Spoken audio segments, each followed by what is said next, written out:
Thank you. Thank you. This is the best city in the country with the best people. No doubt about it. Thank you very much. Well, you've chosen the material tonight from your requests and stuff. So you're responsible, really. And we've had a few odd requests. We've had somebody from Newark wanted the dead parrot sketch. Well, it's Newark, isn't it? Right? The only town in Britain that's an anagram of wanker. You're working it out now, I know. And we've got some Australians in tonight. Hooray, yes, well, good. You can always tell Australians. You can't tell them much, but they know how to lose so gracefully.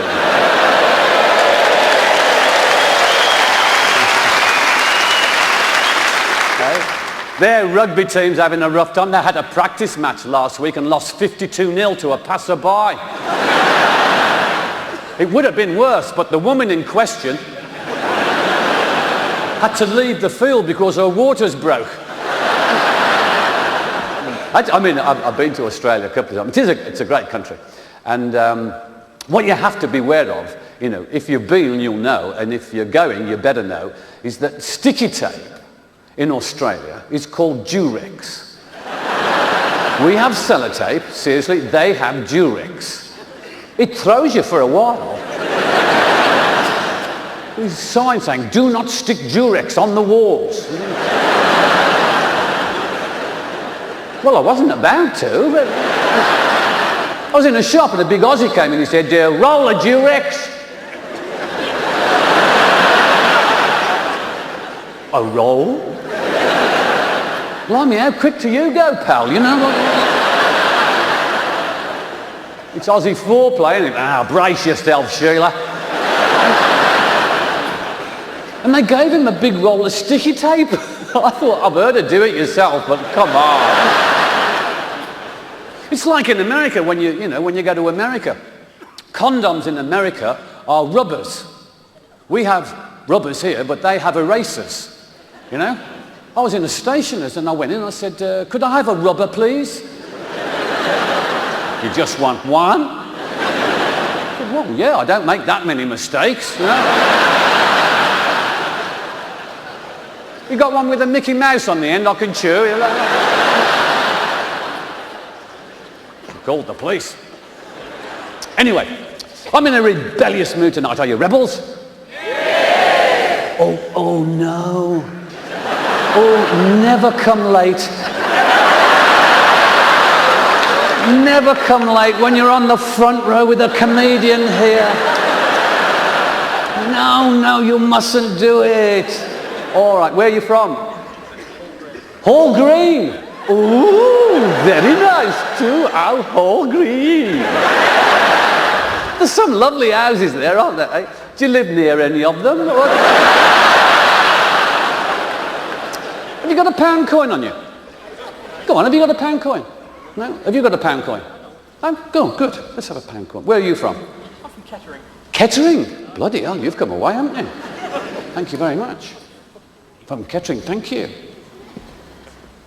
My dad, God bless him, always used to say to me, Jasper, never ever shove coins of the realm up your nose. Well, I'm a rebel. If I want to shove coins of the realm up my nose, I will shove coins of the realm up my nose. I can do it with either nostril. There you go.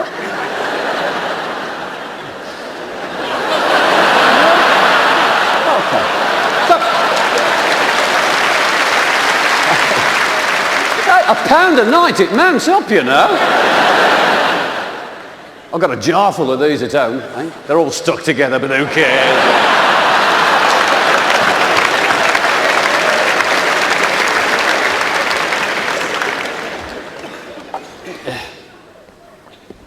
I'm an insomniac, you know. Are you? Yeah. Insomnia is a solo affliction. Now, you think about this. Whenever you are bright, wide awake, 4 a.m. in the morning, no matter how many people are in bed with you at the same time. You into that? Hyatt Hotel after the show? Room 1020? Yeah, okay. Yeah. Have you been to the Hyatt? No? What a sense of humour they've got. You're at the bar thinking, shall I buy a round of drinks or a villa in Marbella?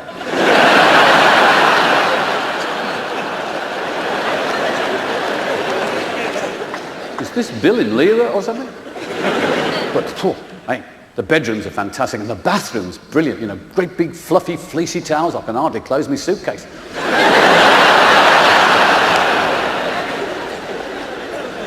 Anyway, think about it. When you are bright, wide awake, 4 a.m. in the morning, guaranteed your partner is rock solid out.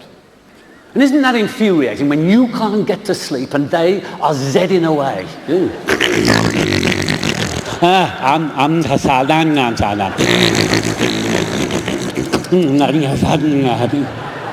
Shut up!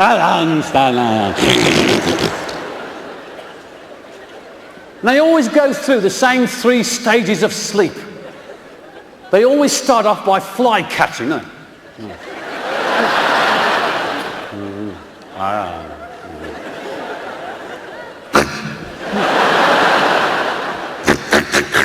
Shut up! Then they go through that stage when they only ever breathe in.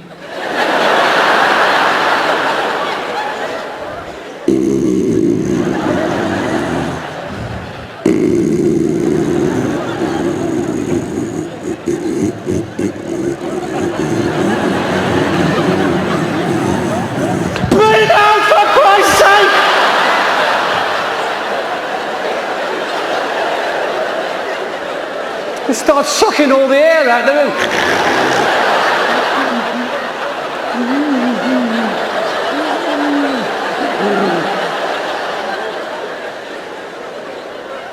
And they start that silly laughing business.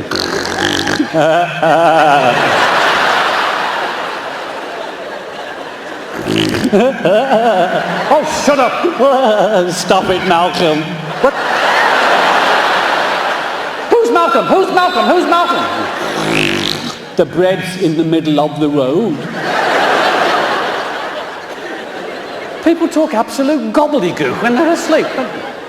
Nothing wakes them. Nothing wakes them. Until you are asleep. Then they hear the goldfish fart.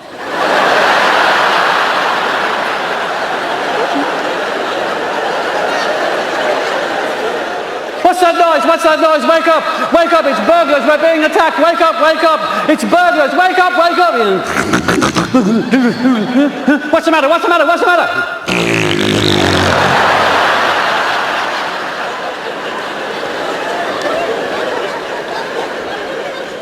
I've tried everything to cure it. I bought a waterbed, left me electric blanket on the first night. I woke up poached. And what do you do with your hands in bed? These are blooming awkward things, aren't they? You know? Are they on top of the sheets, under the sheets, behind you? Anyway, to save me eyesight,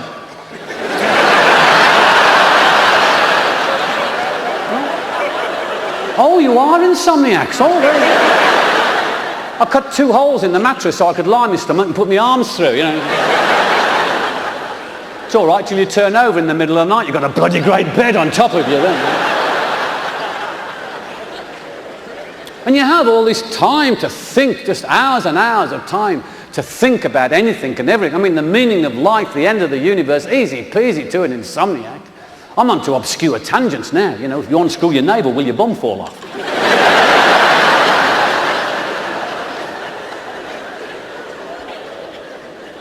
And of course, when you're wide awake, all you do is worry, you know. I mean, for a start, you're in bed with at least 10 million bed bugs. Oh, that's scary, isn't it? And they live on bits of dead skin.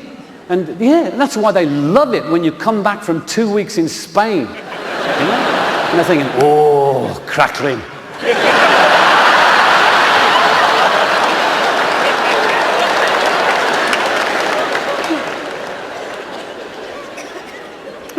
And the silly things people say. I know, I mean, come on. Like, I mean, how many times you've been driving down the motorway, you're doing about 70, 80 mile an hour, you know, you got your auntie or somebody next to you, and somebody overtakes you at about 140. Ooh. What do they say? He won't get there any quicker.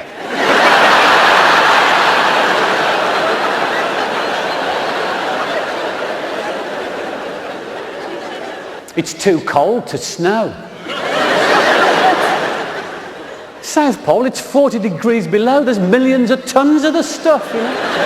A while ago, I got hit right between the eyes with a cricket ball. Right smack in the middle. And my eyes puffed up and black and blue, and I was a right mess. And I'd walk around and people would say, what happened to you? And I'd tell them I got smacked right between the eyes with a cricket ball. And they all said the same thing. Blimey. Whew. You were lucky.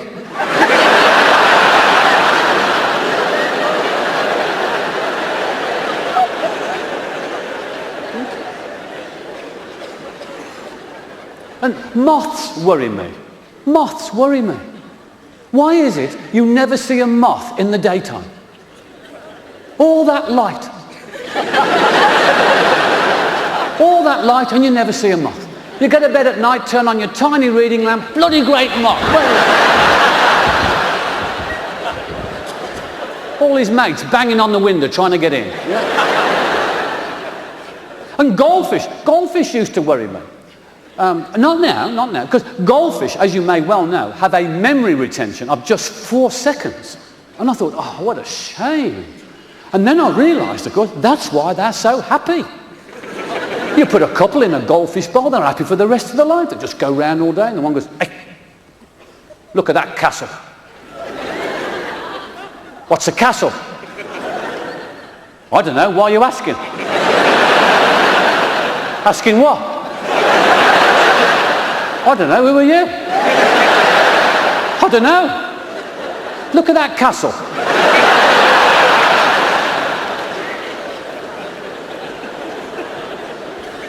And then I got worried because I read an article that there's a shortage of guide dogs for the blind. And I worried about it, and then suddenly I had the answer. Hey, guide cats. All right, not as good as a dog, but we'll get you through until you can get one. Can you imagine having a guide cat?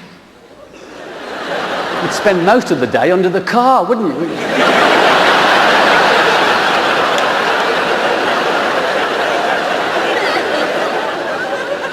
You have to go for walks on garden fences with the thing, you know. You'd have to hide in the bush with it and wait for a car to come along and then dash across the road. Worries. The techno age worries me. I'm a technophobe. I mean, the internet and email. I mean, email is what a Yorkshireman receives in the post, you know, email. And well, I worry about, I mean, like I've got all the satellites. They're going to add another 100 channels to satellite. I mean, the channel change is big enough as it is. I mean, what size is that going to be? Hey, where's the sofa? It's fallen down the back of the remote control.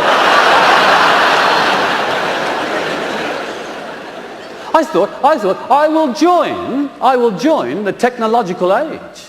And I bought a cordless telephone.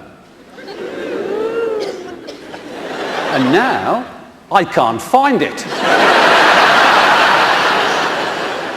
I could find the old one, it was tied to the wall. I never learned. 6 months ago, I bought some electronic gates for the drive. 6 months ago. I still cannot remember that when I'm driving in, the gates open out. The motor is like a stock car. And the bloke next door, he's had a pacemaker fitted, so every time I open the gates, he runs round the block at 90 miles an hour.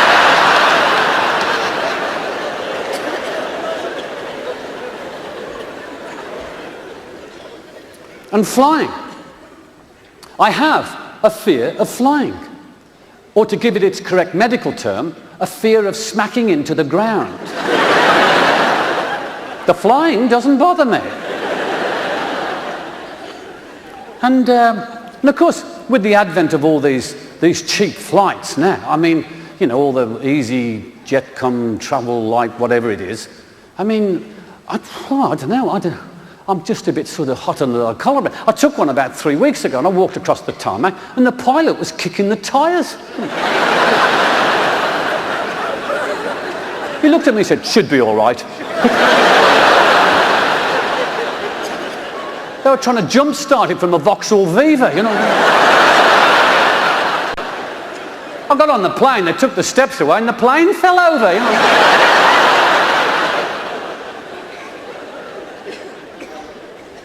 And you can get flights now from Coventry Airport. Oh, come on. It's the only runway I've seen with a cattle grid.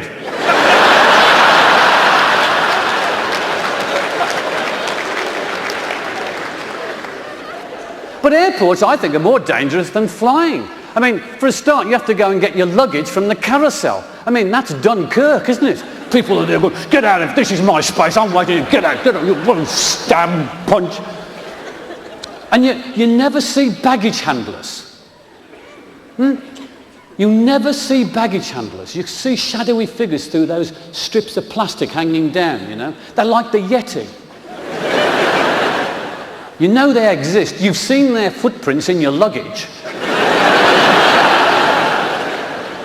You never see, and then you've got to go through customs. This is petrifying me. I mean, like, and everybody else, you know, because like all you can think about is Midnight Express, isn't it? And you're just going through and you're thinking like, have I got it right? You know, what are you allowed? You know, 3 bottles of perfume, 14 gallons of wine. And of course, most times I'm going through customs, I've got a guitar case. And if you're carrying a guitar case, you might just as well have a sign above your head saying, drug smuggler, search my bottom.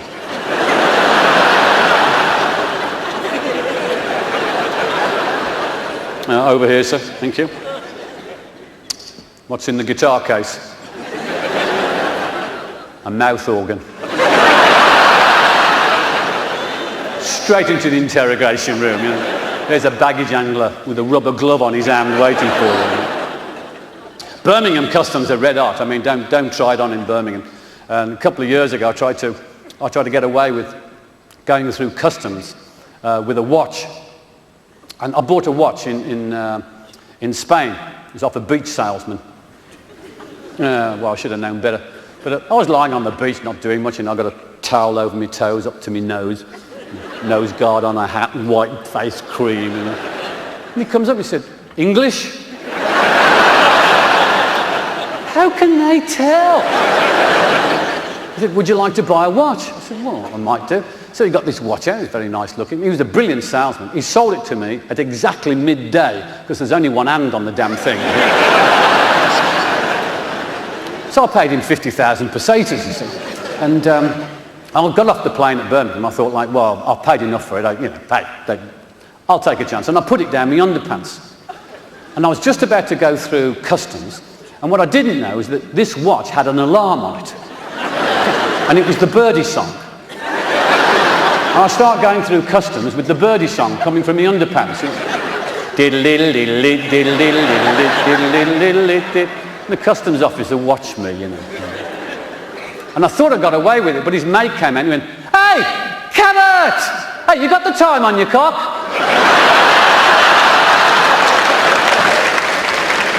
We've got some new neighbours at home. What a pain in the butt they are. There's this German shepherd, he keeps leaping over the fence and crapping on me lawn. And he's got this dog.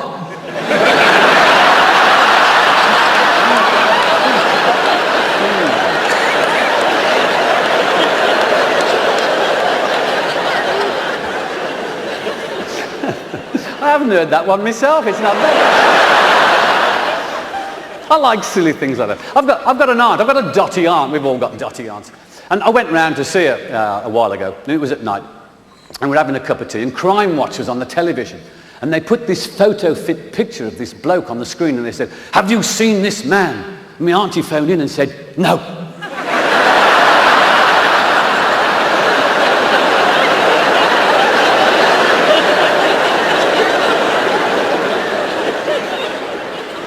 It's just funny, people.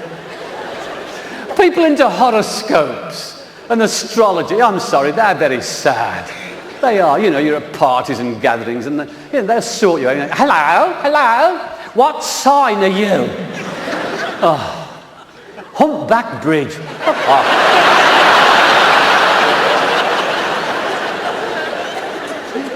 Slippery when wet. That's a good one.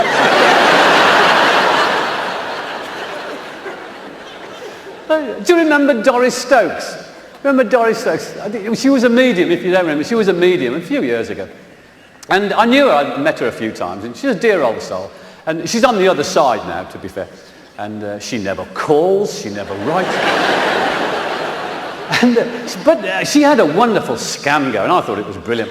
And she was this medium, and she could fill the Royal Albert Hall. She was really popular, and could fill it for a week, you know. And she'd come out every night, 6,500 people go, yes, yes, yes. Is there anybody here called John? Yes, yes, my name's John. Oh, how does she do it? Oh, it's a gift.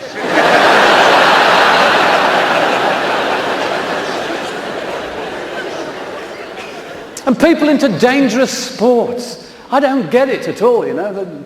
Where they left their brains. I mean, like hang gliding, throwing yourself off Beachy Head attached to a frame tent. I tried that water skiing in Spain last year. What a waste of time that is, like a rich man's enema.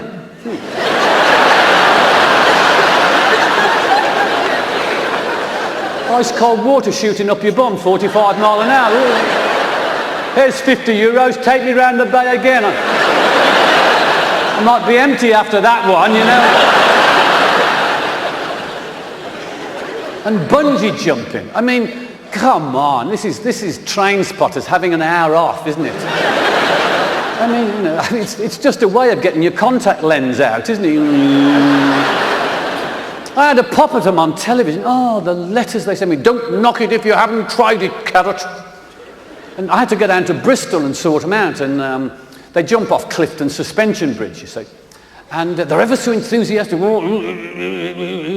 It's a very exact science, Jasper. You know, we get it down to the last millimetre, you know. Would you like your head to go into the water? Oh, not unless I'm kneeling on the bloody bang, pal. That's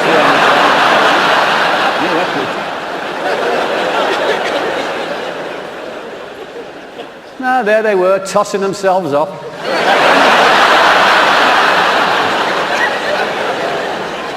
One of the bungee jumpers was blind. A blind bungee jumper. You need a bit of bottle to do that, don't you? It was amazing listening to a Labrador scream at 300...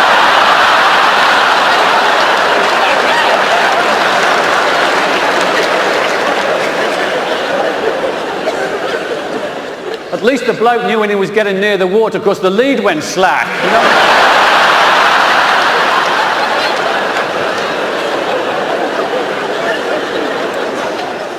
You ever been to a fondue party? What a waste of time that is, isn't it? 12 of you sitting around a table staring at a cauldron, breathing in paraffin fumes, you know? And you're armed with a skewer with a lump of cheddar on the end and a cube of bread. And well, what a knockout meal this is. Oh, you've really gone to town for us, haven't you? I don't think I can eat all of this. You all stick it in the pot at the same time and it starts bubbling and fizzing and spitting great big gobs of hot fat over everybody. It's like a do-it-yourself napalm kit. And the hostess comes in going, something smells nice. Yes, it's my face.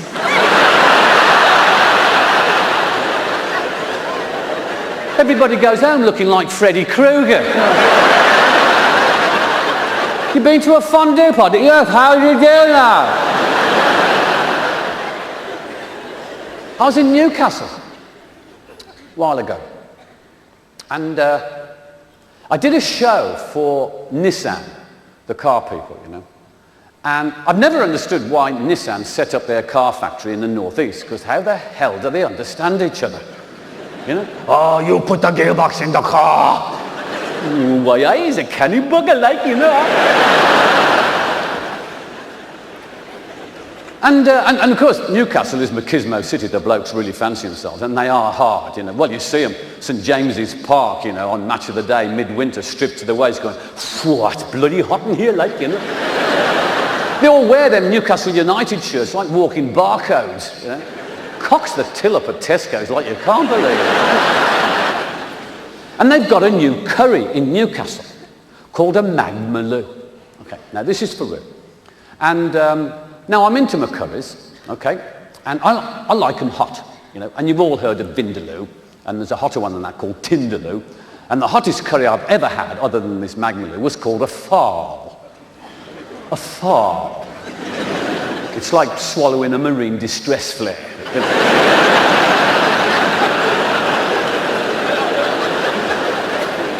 That's why it's called a farl, because you have a couple of spoonfuls, you're going, farl, be all right. So I've got some close friends in Newcastle, and after the gig they said, why, I Carrott, like, you know, we've got a new curry in Newcastle called a magmaloo. Phew, forget your vindaloo, tindaloo, big girls blues. Are you up for it? So I said, yeah, leave me to it. So we went to this Indian restaurant. There's about 8 of us. We went in, and they ordered me a chicken magmaloo, see? And they all had magmaloos. So we sat there having a few drinks, you know.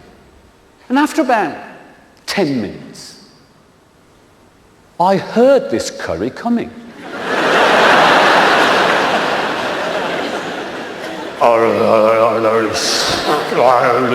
And they served it in these bowls made out of shuttle re-entry tiles.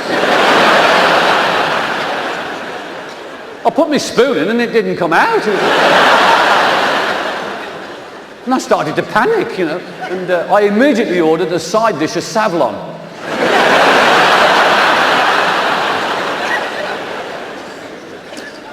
And so I started to eat this magmaloo, and it had a bit of a delayed action, because I had about 4 spoonfuls, and I was thinking, well, I don't rate this. And my elbows went numb. And they were all watching me, you see. They're waiting for me to complain, and, you know, and I thought, no, the pride of Birmingham is at stake. I'm going to eat this, you see. And after a while, they left me alone. They started looking at each other, waiting for someone to complain so they could rip him apart. And this one bloke said, "Whoa, yeah, whoa, I've had hotter, like, you know." Everybody's mercury fillings are dribbling down the chin.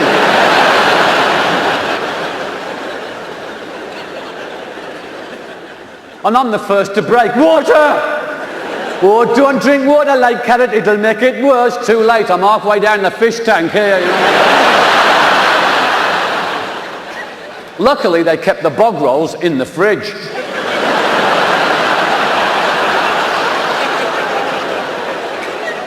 Always the sign of a good Indian restaurant, you know. And I finished this magmaloo, I finished it, and next day, my arse.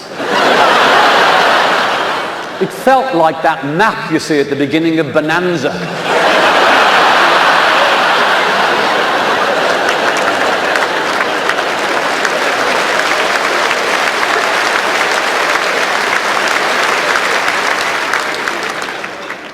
Everyone in the room under 35 is going, what's Bonanza?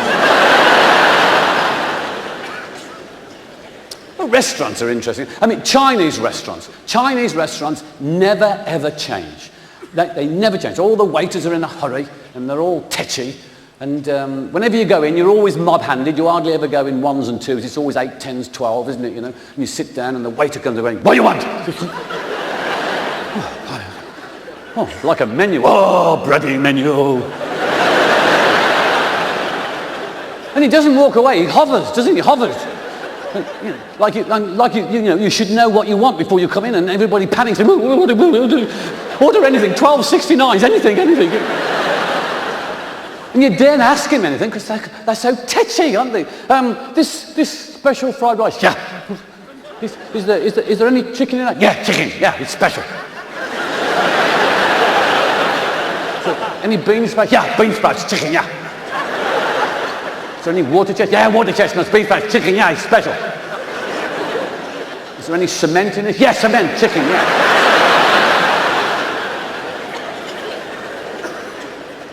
As soon as the Chinese waiter takes the order, as soon as the Chinese waiter walks away from the table, guaranteed one of your mob will impersonate a Chinese waiter. I am myself, the fried rice. As if he's bloody deaf. He gets it every night of his life. What do you think he does? He walks straight into the kitchen, pisses in the soup. It's your own fault.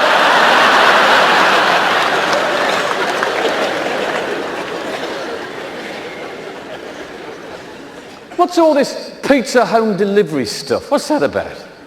Hello, pizza home delivery, Malcolm here. How can I help you? Guess.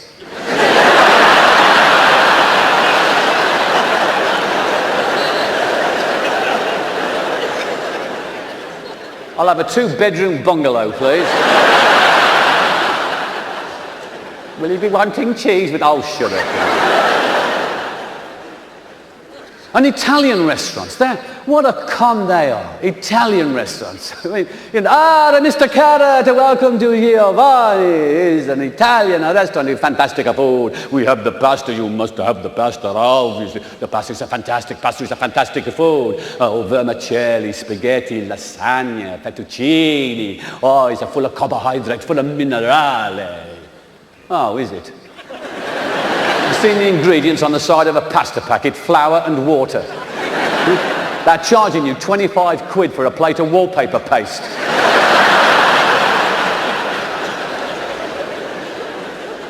Would you like an Italian coffee, Mr. Carrott? Cappuccino is a fantastic Italian coffee. He's Italian, he's cappuccino.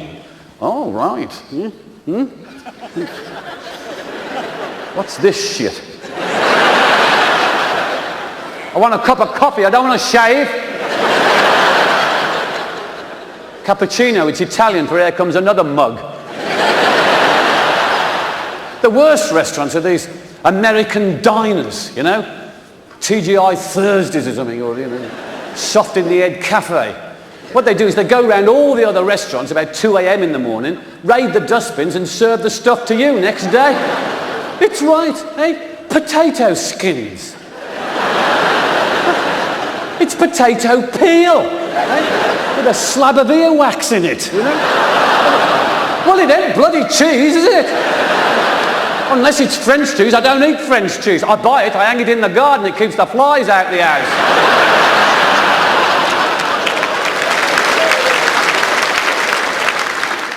Jumbo chicken wings. I'm sorry?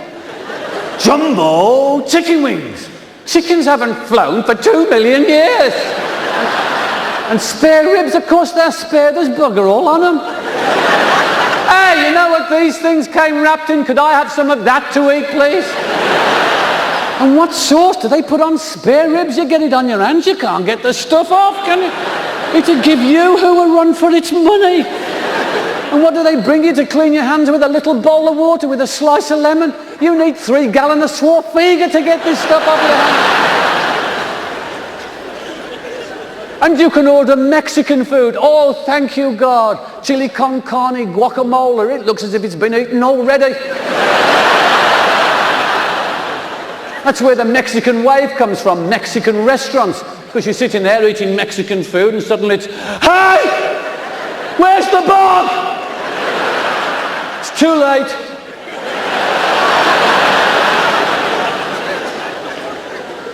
See, it works in California. In California, it works. In California, a 6'3" blonde waitress comes up on roller skates going, hi, my name's Randy. I'm your waitress for this evening. Tonight my specials are Frisco Bay shrimp and Florida lobster tails. Have a nice day.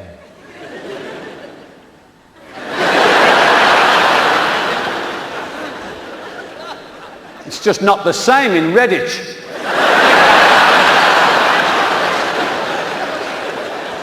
Hello, my name's Noreen.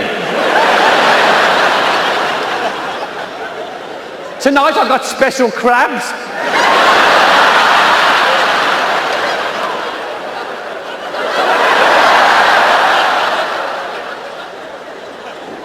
Have a nice day.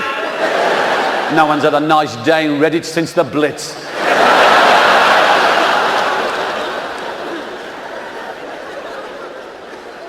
Anybody from Reddit? Have you done your sales shopping? You've been around Birmingham and done all that? Don't know. I went to Argos. I love going to Argos. It's staffed entirely by people who have failed their Woolworths exams.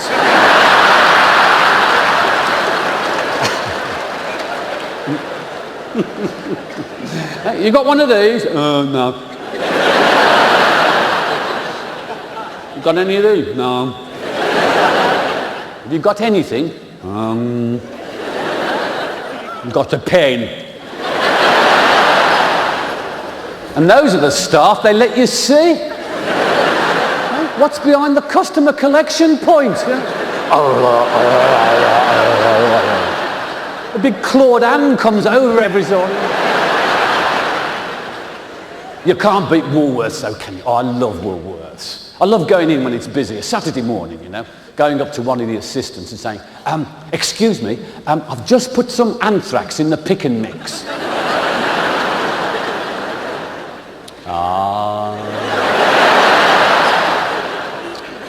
It's not my counter.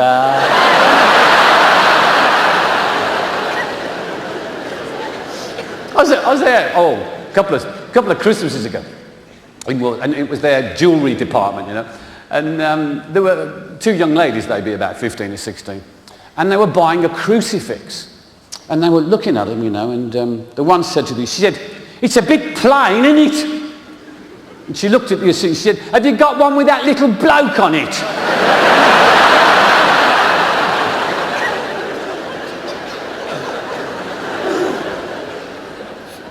But I mean, Birmingham is like, this has got to be not one of the leading cities in the country, but I think the leading city in the country. It's time we were really proud of this city. I mean, like, I travel everywhere. It's got everything, you know. And London, I mean, what a waste of time that is, isn't it? Eh? I mean, Dick Whittington went to London thinking the streets were paved with gold. That's probably why they called him Dick.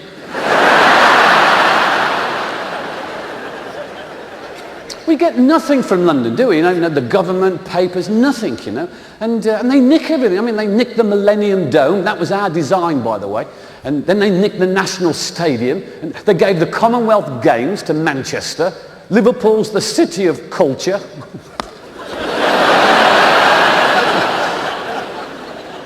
What did Birmingham get? The bloody Eurovision Song Contest.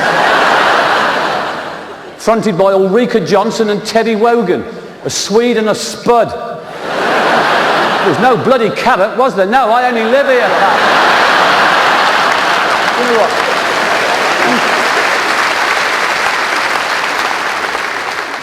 I went to London about 6 months ago. I went on that march to legalise cannabis. And not that I give a toss. I just went for the crack. Well, it started out as a march and it sort of ended up as a wander. You know.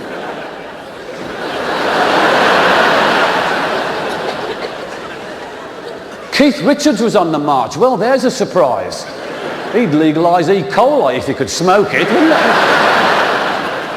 he? He looks as if he's had a post-mortem to me. What is weird, though, is if they do legalise cannabis, it will still be an illegal drug in sport. What they're saying is that cannabis is a performance-enhancing drug.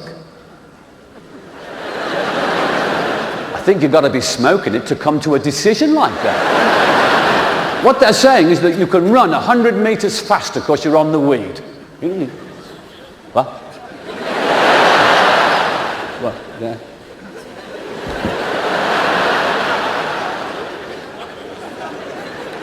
What we doing down here? He's got a gun! They're testing all sports for drugs now, you know. Eh? Crown bowls. Them dodgy old geezers who play crown bowls, they're giving urine samples now. Well, they don't mean to.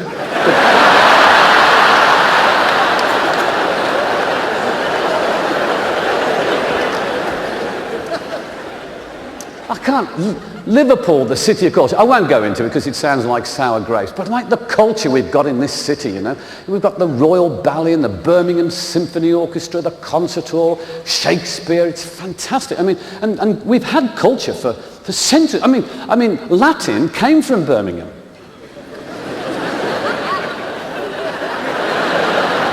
That's it. No, Latin came from Birmingham. I mean, you take the verb to listen, as in arc. Arcatus.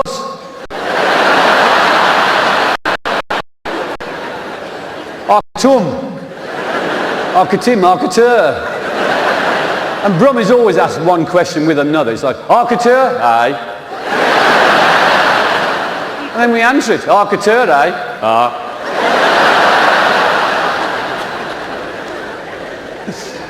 I mean, we've had some fantastic stuff here. We don't always get it right, I have to say that, you know.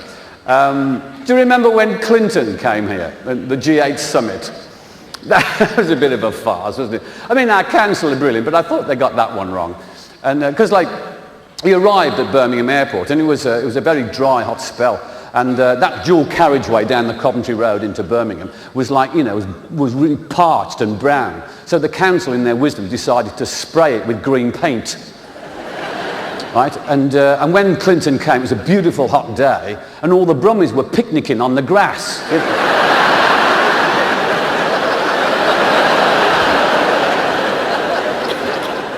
And when Clinton drove past, all these little green Brummies were waving at him. And he arrived, and it was at the height of the Monica Lewinsky scandal, right? The height of the scandal. And where did the council put him up? The Swallow Hotel. Brilliant. Do you remember the Grand Prix around the streets of Birmingham? You remember? Formula 2 racing cars going around the streets of Birmingham. I've lived here all my life and I can't find my way round, you know? What chance have they got? You know, 150 miles an hour backwards up her street. I found one of them going round and round Spaghetti Junction going, where's the pits? Where's the pits? Eh? Sheldon, it's about 7 miles. When you get on a bus, when the nutter gets on the bus,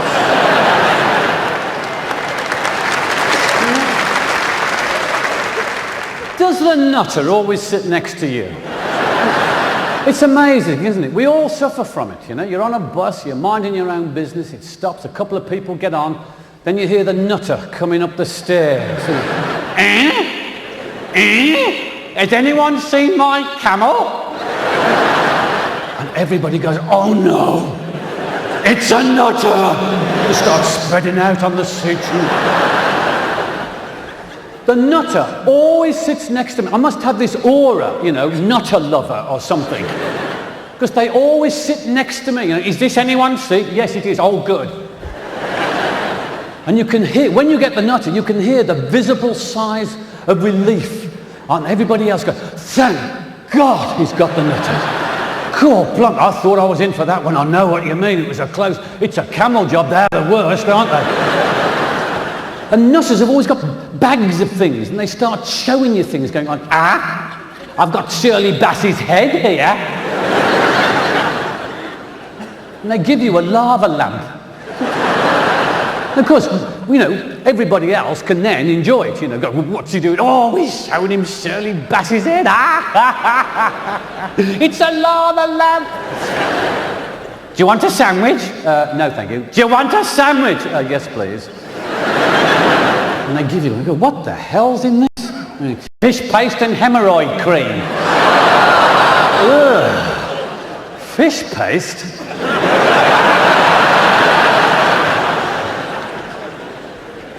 Good. I don't go on buses anymore, to be fair, but people say that, like, you don't get nutters on buses now, you know. And I'm not surprised they're all driving minicabs. Or starring in the Osbournes. I knew Ozzy. I've known him for years. I knew him before he was into drugs and alcohol. He was 6.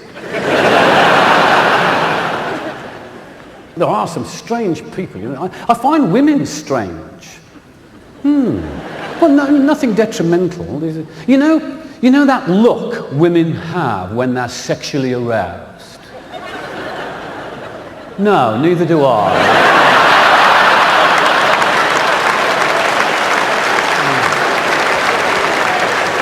Woody Allen summed it up. He said that sex is like a game of bridge. If you haven't got a good partner, you need a damn good hand.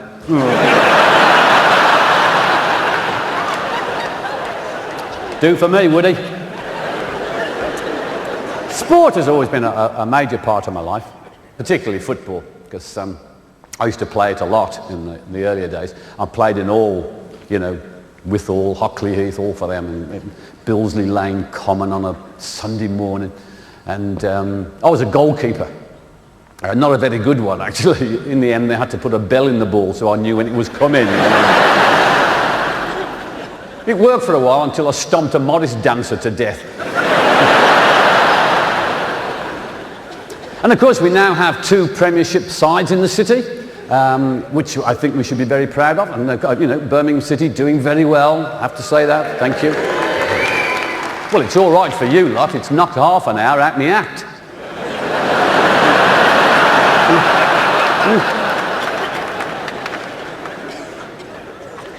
But I mean, over the years, Birmingham has served me with some wonderful material. I mean, in the bad old days. Do you remember when Barry Fry came here? The board prized him away from Southend United at great expense. And they brought him here to get us out the 2nd division. And to be fair, he was very successful, because in the first season we went down to the 3rd. They were grim days. I remember playing Grimsby, and at half-time it was 0-0. And I remember saying to the bloke standing next to me, "Oi!"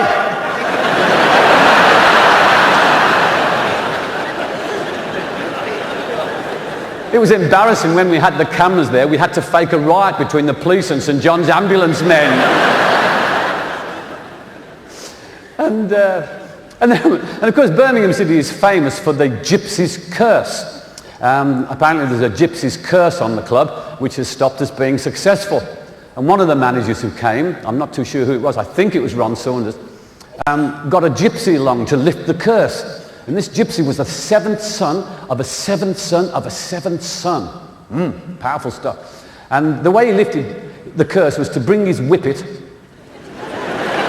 take him round all 4 corner flags, and he whittled up each corner flag. And we promptly lost the next 7 games. And there was a very memorable match that I went to. This was in 1976. And there was no Premiership then, and Birmingham were in the 1st division. And the first game of the season was away at Old Trafford to Man United. And I went along. And in those days, Man United was a very sort of dangerous ground. You know, you just shut up and you never wore anything other than red and white.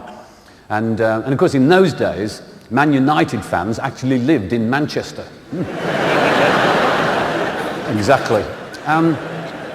And I took along with me a friend who was like a football rookie. And he'd been down to St Andrews about half a dozen times, and he wanted to come to an away game, you see. So I took him.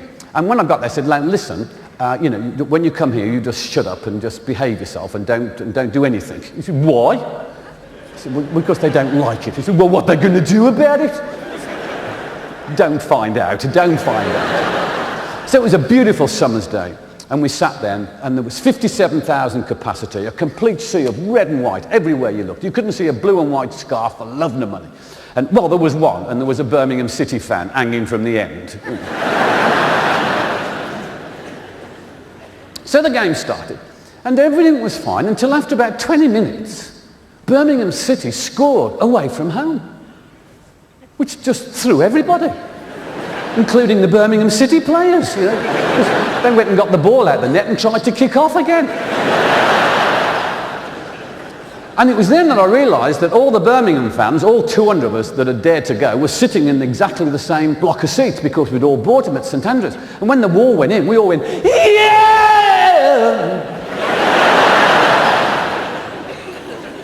57,000 people staring at you in silence. And then it started, "You're going to get your kinhead kicked in." So all the Birmingham fans knew exactly what to do. Sit down, shut up, except my friend. And he kept getting up going, "That's the way to do it, City, shut him up and show him how it's done. Come on, you blue boys."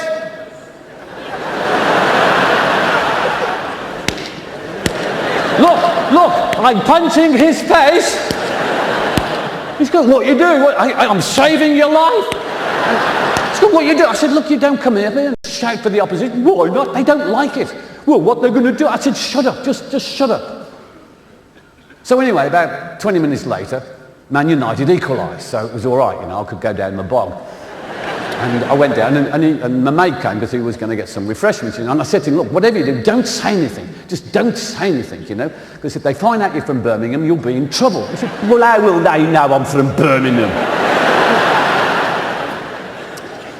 So anyway, I went to the bar. I come back out. I'm looking for him. He's at the end of this counter. And he sees me, and he went, "Hey, Carrott! They've got no cow in Bovril!"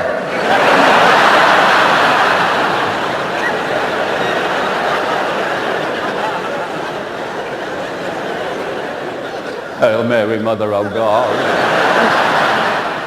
I thought, I'll make his funeral arrangements, so the least I can do. But he got away with it because they thought he was taking the mick, So I managed to get hold of him, get him upstairs, gave him another talking to. Anyway, a few minutes later, Man United got into the lead. I thought, right, we're okay, And they started, they didn't bother to look at us. And you can never trust Birmingham to do what you want, can you? About 3 or 4 minutes before the end, they went and equalised. All the Birmingham fans went, "Yep."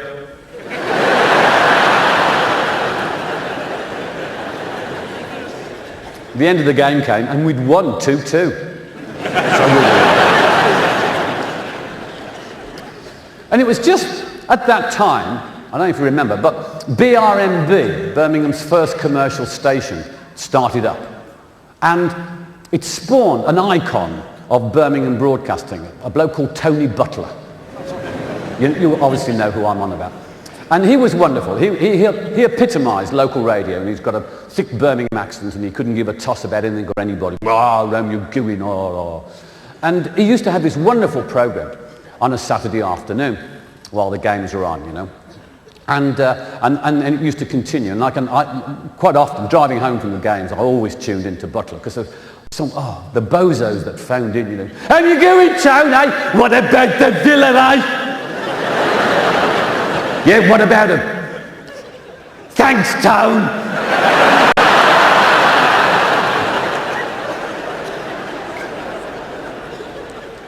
"I was down the Blues today, Tone. Trevor Francis hit this one ball. If it had gone in the net, it would have been a goal."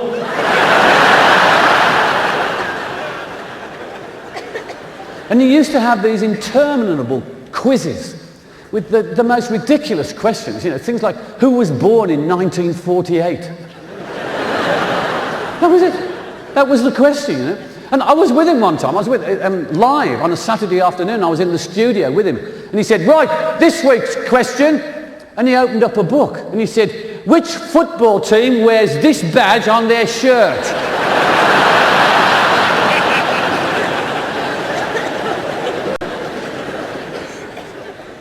And, the classic one. I had to stop the car with this one, I really did.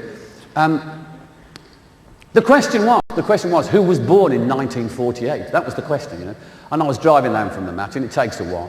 And it must have been an hour and a quarter, and people had gone through every football you can imagine, and sportsman and politician, and no one had got it, But it was always worth sticking with Butler, always worth sticking with him, because there was always a classic every afternoon.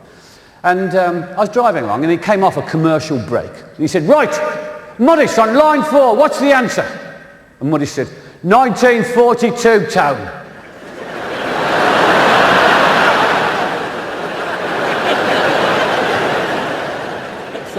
I'll have to pull over for this one, And Butler said, "What are you on about?" He said, "The answer to your question is 1942. And Butler said, "What are you on about? The question was, who was born in 1948? He said it warned. It warned. The question was, what year was Bobby Moore born in?" And Butler said, That was last week's question. And the bloke said, well, it's taken me a bit of time to get through.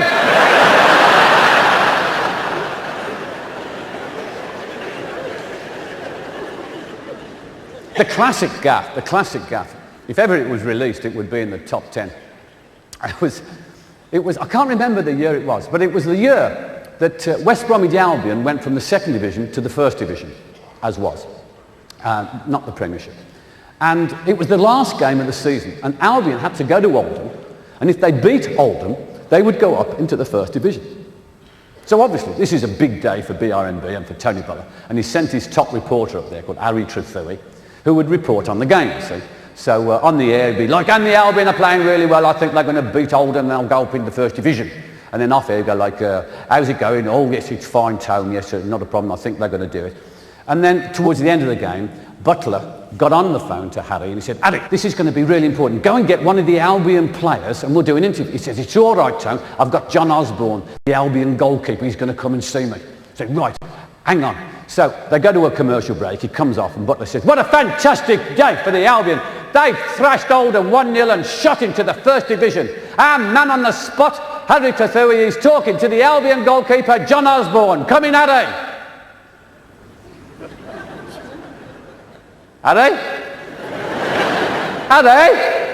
And Harry came and said, Tone, he's pissed off.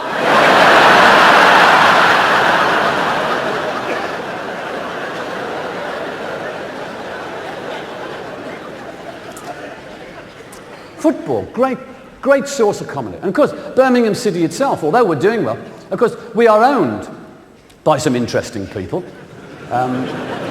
David Sullivan, who owns the Sunday Sport newspaper, and the Gold brothers, who own the Ann Summers chain of sex shops. You've got to see this season's kit.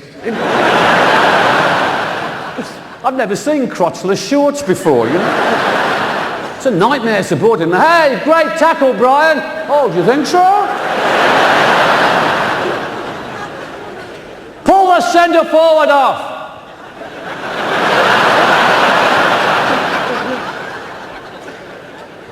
You have to buy the programme in a brown paper envelope now.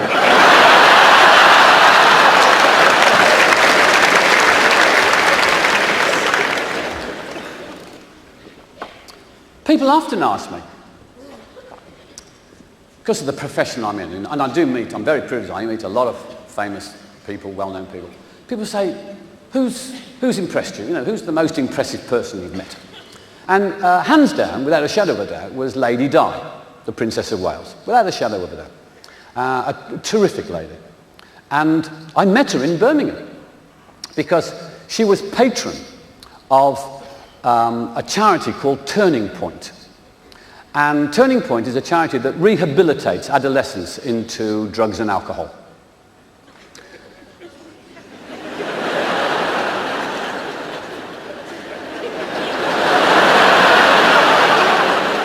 That's not right, is it? You smart arses, you. Okay, kids who are into drugs and alcohol are rehabilitated. Okay? Thank you. Ah, thank you very much. You're all full of yourselves. Anyway, they put on a fundraiser to raise funds for Turning Point, and it was held at the Metropole Hotel that's right next to the NEC. And it was a classical music evening featuring Nigel Kennedy, he of violin fame, playing Vivaldi's Four Seasons. And then afterwards, there was a big banquet, you see. And they phoned me up and said, would I go along and draw the raffle? This is how big I am in this town, you see. So I said, yeah, I'd love to. So I went along on the night, and it was a wonderful evening. I mean, it was all the ladies were in evening gowns, and all the blokes with dicky bows and dinner jackets, you know. And I've got a fabulous dinner jacket. It's got dinner all down the front. So I got there, and they said, right, well, go into the VIP room, have a glass of champagne. The princess may come in and say hello to a few people, and then we'll start with the concert. So I said, thank you very much. So I'm in the VIP room, having a glass of champagne, talking to somebody, and I've got my back to the door. And when I tell people this, they don't believe me, but I assure you, this is exactly what happened. I got my back to the door, and suddenly, there was this electricity in the room. It really was, just tangible, sort of like real buzz. And I thought, that's the princess. And I turned round, and sure enough, she'd come in. And she was stunning, absolutely stunning, jaw-dropping stunning. And I thought, blimey, you're all right. And she came in, she started meeting a few people and talking. And I suddenly thought, whoa, blimey, supposing someone introduces me to her, what am I going to say? You don't want to say the wrong thing, it's Birmingham, I don't let the side down, you know. And I was thinking about it, but it was too late. It was too late because honestly, she saw me, she recognised me, and she came walking straight up to me and she said, hello Jasper, how are you?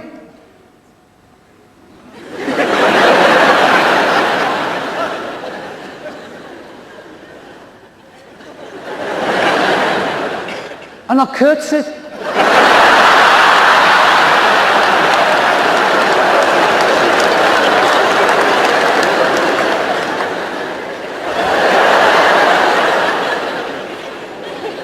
And I thought, you prat. You absolute prat, what did you do that for? And she wasn't fazed at all. She'd met tosspots like me every day of her life. And she started talking to me. And I don't know whether this has ever happened to you, but someone's talking to you, but you haven't the faintest idea what you're on about or what they're on about because your brain's going blah blah blah blah blah blah blah blah blah blah blah blah blah blah blah. And I was thinking, say something, blah blah blah blah blah. She'll think you're stupid. Say something, blah blah blah blah blah blah. So I said, I've got 2 sheds in my garden now.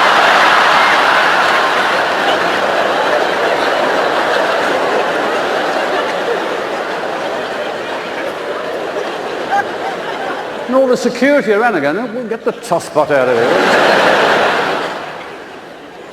But she just kept on talking. She wasn't fazed at all. She said, what's that on your jacket? It's Yorkshire pudding.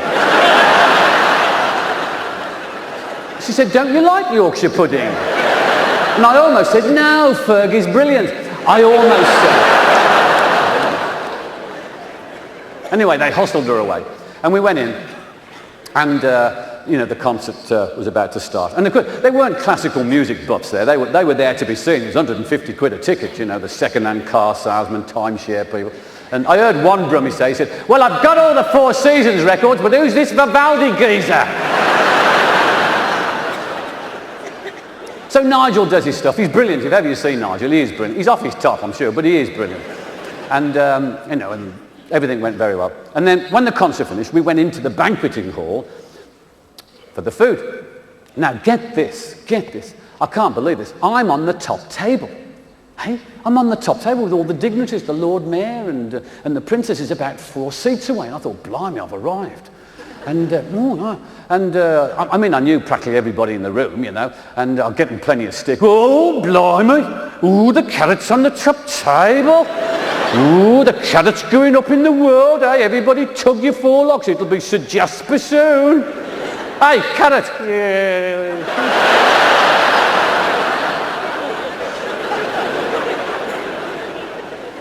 Anyway, I'm looking around the room trying to foresee any problems, you know, because I know what I'm like.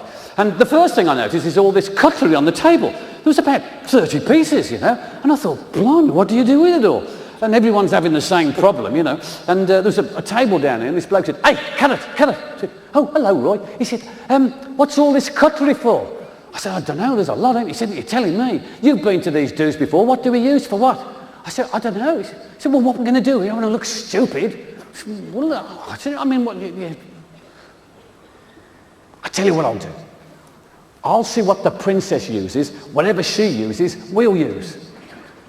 Brilliant. Brilliant. So what, the Carrott sorted it? Yeah, what's what the Carrott does? Yeah, the Carrott. Yeah, the Carrott. The Carrott. What's the Carrott? He's been to these dudes before. What's the Carrott? The Carrott.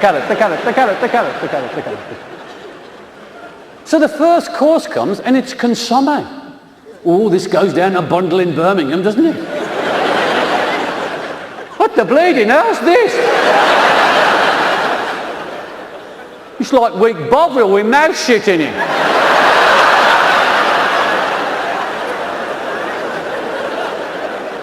They done the washing up in this or something. Hey, Carrott, what do we eat this with? Oh, hang on a minute, hang on. And I look down, and the princess has got a fork in her hand. She's got a fork. A fork? It's a fork. It's a fork. It's a fork. It's a fork. It's a fork. It's a fork. It's a fork. It's a fork. A fork. If the Carrott says so, he's been to these dudes before. It's a fork. It's a fork. It's a fork. It's a fork. It's a fork. It's a fork. 900 people start eating their consomme with a fork. I thought, this can't be right. And I looked at the princess, and she's got a spoon in her hand. And she's just about to eat a consomme, and she's looking round the room.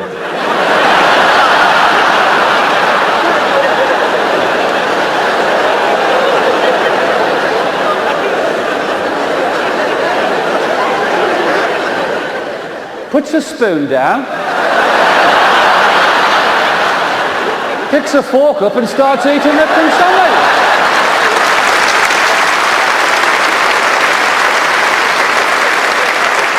Well, the first course is about 2 hours.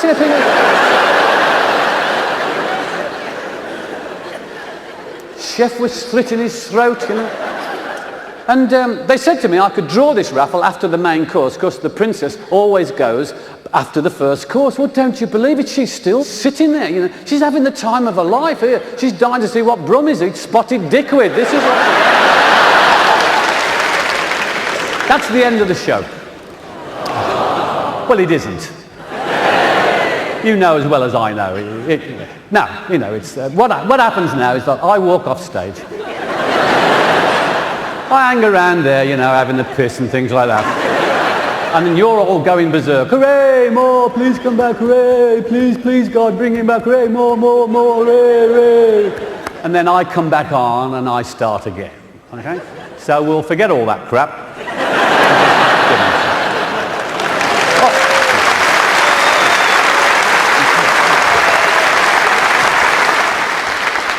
I want you to help me out with something tonight. I want you to help me out. My kids are at home. No!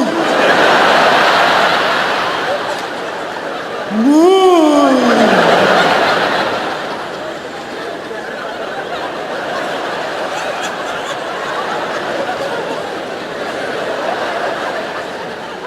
Chelmsley Wood.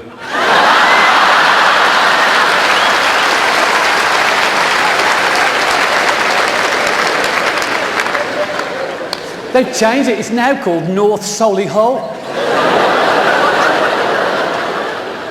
I went there last week visiting the hubcaps.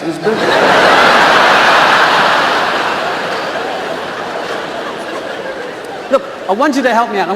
My kids are at home tonight. My kids are at home. And, you know, they're going to say, oh, Dad, you know, let us know how you get on. What I'm going to do, I'm going to pretend I'm backstage, okay? And when I give you the signal, just go mad, you know, more, hooray, boo, fantastic. And then the kids will think I've had a brilliant night, okay? You're not going to do it, are you? Well, I ain't. No, come on, do us a favour, come on. Hang on, when I give you something. Ah, yeah. Yep. Yeah, hi. Yeah, I'm backstage. Yeah, that's fantastic. Fantastic, man. Fantastic, brilliant.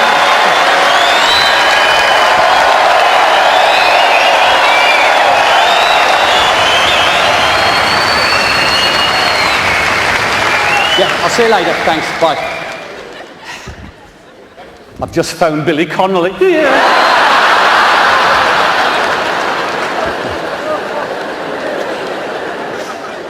You're wonderful, thank you. I don't mean to be maudlin anyway. I'm going to dedicate tonight, seriously, to Bob Monkhouse.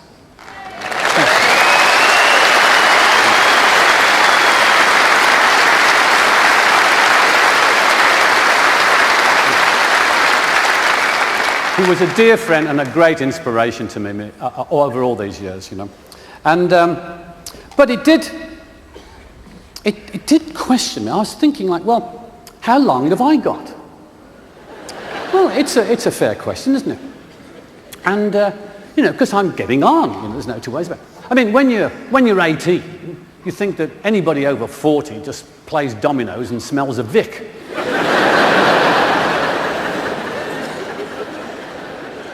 And when you turn 40, someone comes in the night and nicks your dress sense.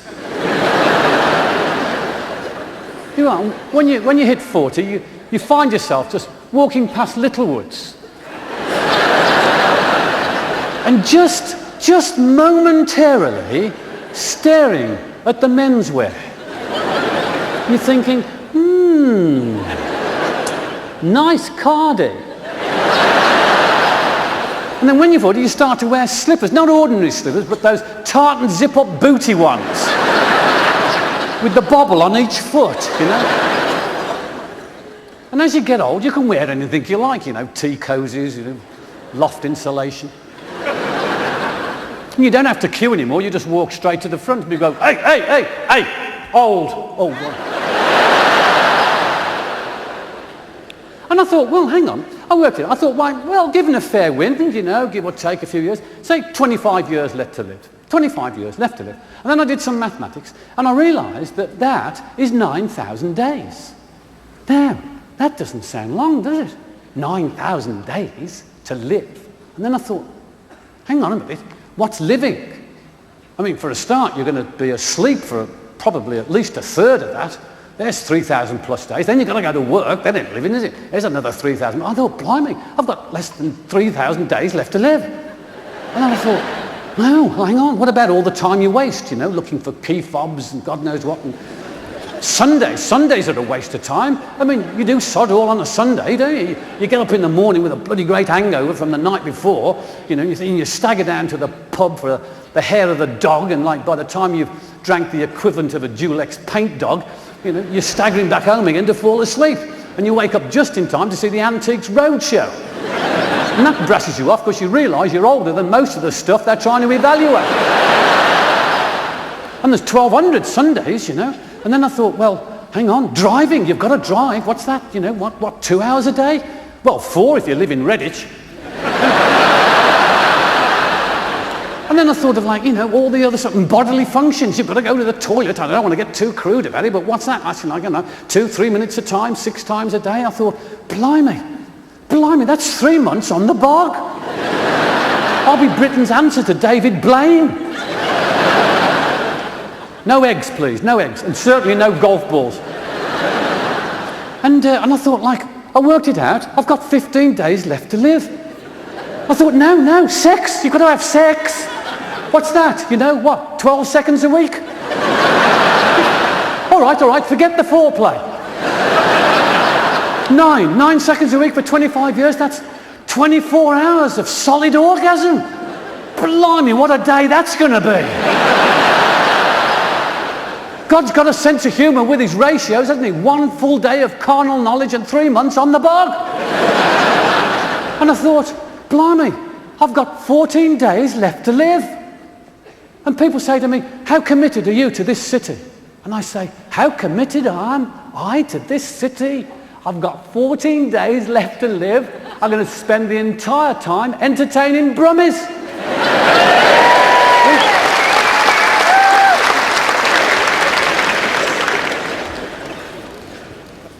Which brings me on to this. Had a lot of requests for these. These are motor insurance claim form statements.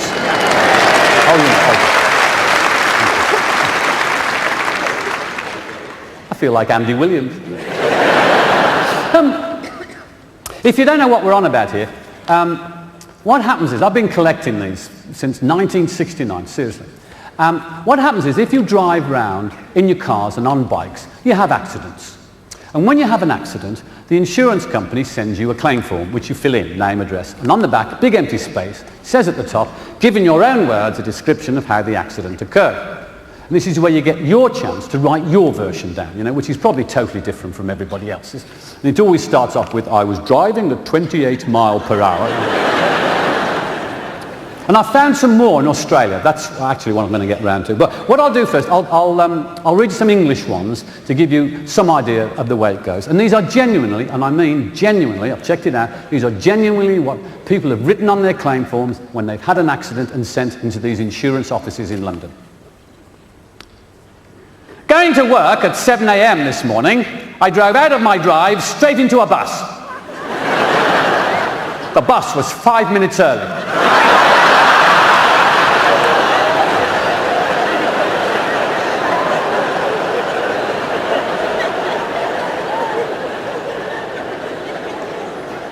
Coming home, I drove into the wrong house and collided with a tree I hadn't got.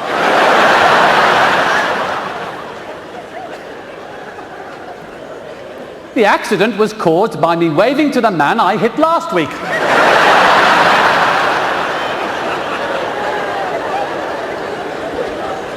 I knocked over a man. He admitted it was his fault that he'd been knocked down before.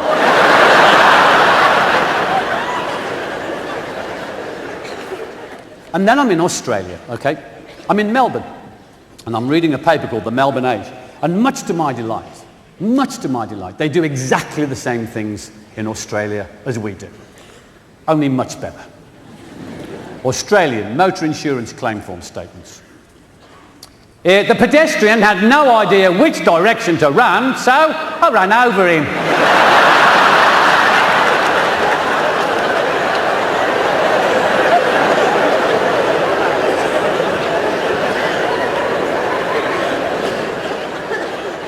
I told the police I was not injured, but on removing my hat, I found I had a fractured skull.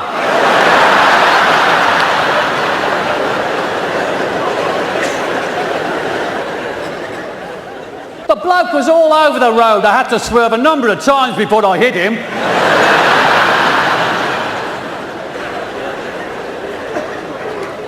I had been driving for 40 years when I fell asleep at the wheel.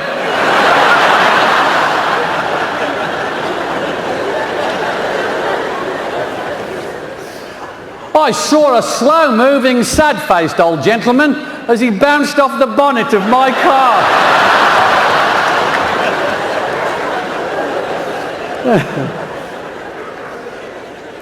I'm not so sure about this one. I saw two kangaroos copulating in the middle of the road. I hit them, causing me to ejaculate through the sunroof.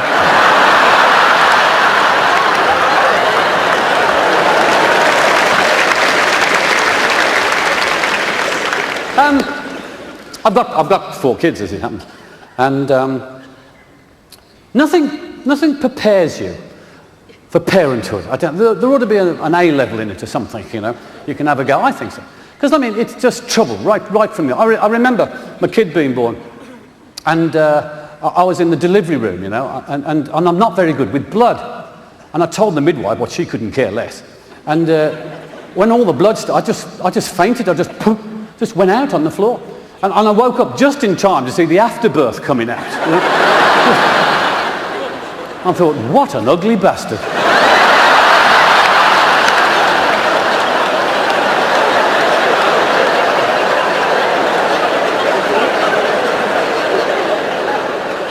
And I heard the midwife say, he looks just like his dad.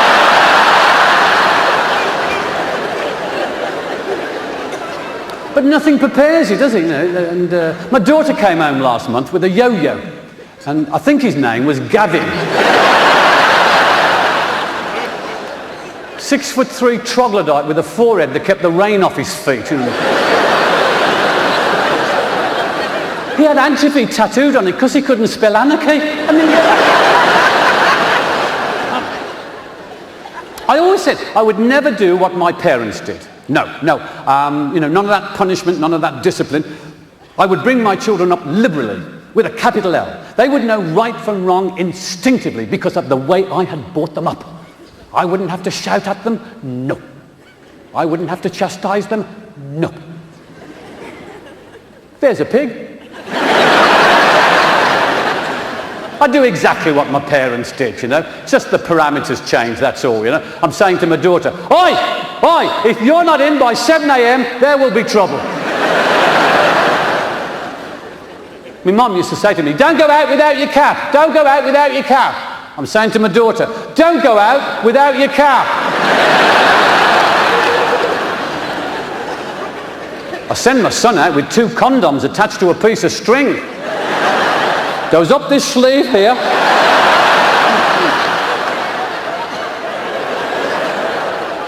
Yes, you might look stupid, but it'll save your life. There you go. And then they get to 13. And something happens to the brain, doesn't it? It switches over and suddenly they can't speak English. And they just grunt at you. Oh, I don't want to play. Oh, I only know 2 words, no and wallet. Have you done your own work? No, wallet. What do you want money for? I was down the top with someone's time. And teenagers in particular, teenagers do not understand irony. They do not understand irony. I mean, they are young, they've got all this energy, all this vitality, and what do they do on a bright Saturday afternoon? They spend hours on end in a Burger King, staring out the window going, he's sad.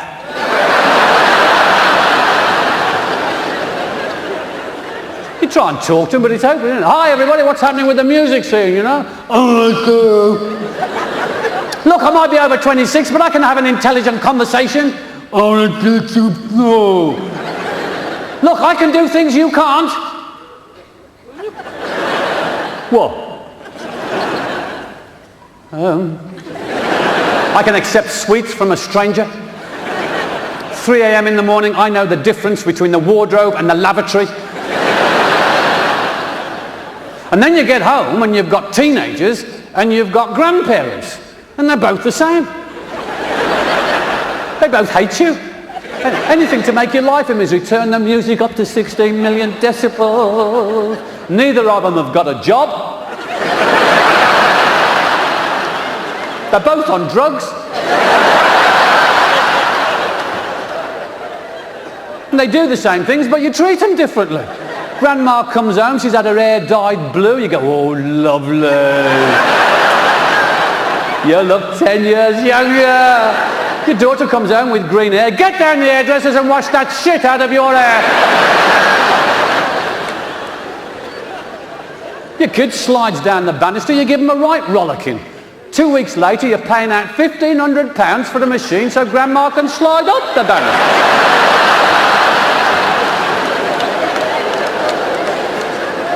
3 a.m. in the morning, Grandad can't tell the difference between the lavatory and the wardrobe.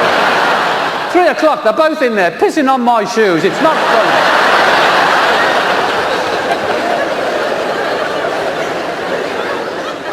And you've got to come to terms with the sexual morals of the day. I mean, like, you know, in the 60s, we were like nuns compared to them today. I mean, they're like gerbils. And, well, you just keep being amazed. I found some love hearts. Do you know those sweets, love hearts? Yeah, if you don't, they're flat sweets shaped like hearts, and there's little messages on that you give to your boyfriend and your girlfriend. I had them as a kid. I used to do it, you know. I love you.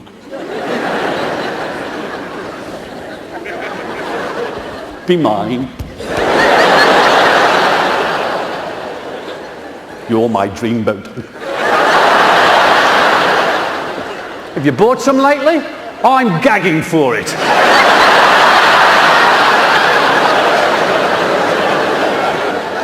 Tongue my box.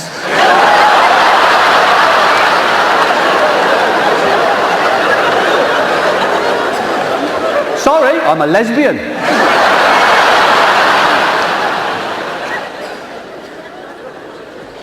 And I've got 3 daughters, you see.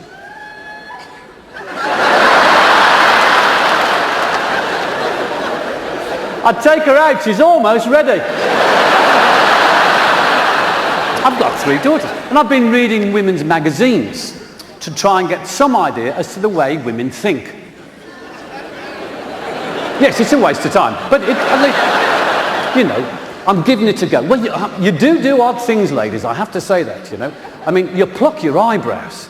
I've never figured that out in years. You get a great big pair of tweezers, yank out every single hair with incredible amounts of pain, and when you finish, you get a big black crayon and you fill the damn things back in again.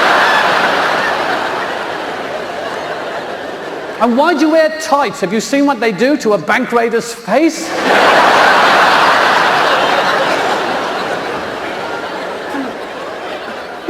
What are these spots here? These G spots, you know, erotic zones or something?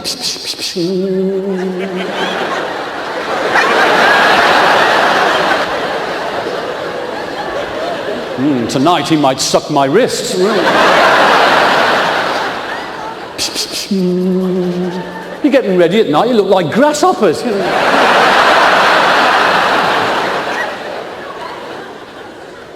And women, you've got a smelly for every part of your body. Well, you have. Blokes haven't. Well, we don't.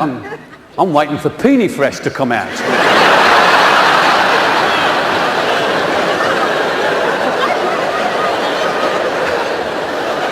With a bit of luck, it'll be a roll-on.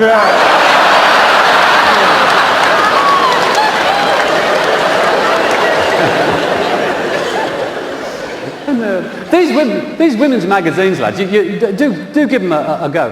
Because, like, it's full of questionnaires. And the questionnaires are always about men. You know? And the main question is always, ladies, what is it that you first look for in a man? Number one answer, every single time, is good sense of humour.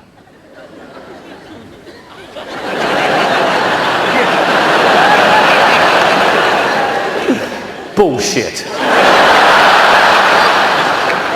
Okay, ladies, you walk into a bar. Standing at the bar is Kevin Costner, not renowned for his sense of humour, but he's having a drink and he's talking to Ken Dodd.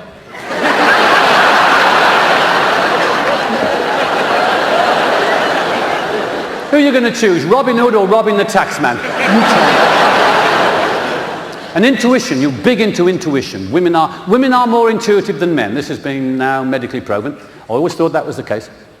But men have their moments, we have our moments when we can be intuitive. When we come home at night, we put the key in the door, we intuitively know we're in trouble. Our clothes are neatly laid out on the lawn. And you've changed the lock. And we intuitively know when you've had an orgasm. It's that look on your face when you come home.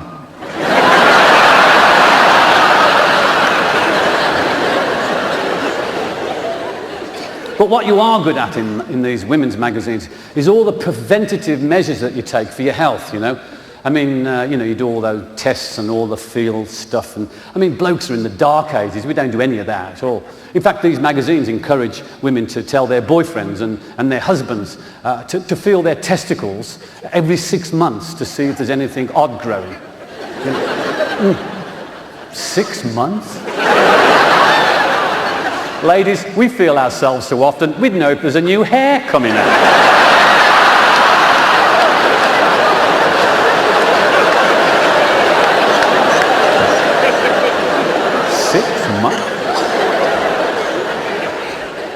And hormone replacement therapy, HRT. This is baffling me, probably a lot of other blokes in the room. You see, ladies, for years, you blame hormones for all those odd mood swings that you have, you know? You haven't eaten your breakfast. Oh, I was just about to... No, you won't. You're going to take it to that floozy next door, won't you? You put milk in my tea. You always have milk. I know. But today I've changed my mind and you didn't know because you don't care.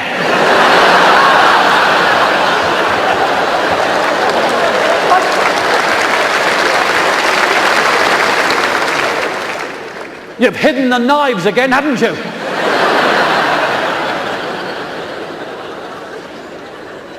And that question every man dreads, you know? Well, what do you think? What?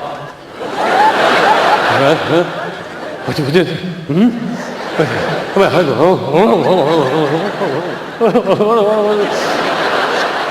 Oh, please, God. Well, oh. New shoes. What? 4 hours in the hairdressers and you didn't notice? Out comes the hedge trimmer, down your tie rack. Oh, you didn't have to do that. Yes, I did. You're a cretin. It's a bit over the top. I never go over the top. Have I ever gone over the top? When have I gone over the top? Well, last month you drove the car out the garage without opening the door. Ha! I make one mistake and I hear about it for the rest of my life. Yes, but it wasn't our car and it wasn't our garage. And then, when you get to 50-something and you've run out of hormones, what do? You go to the doctors and he fills you back up again. Hello, I've had my hormone replacement therapy. Mum is home.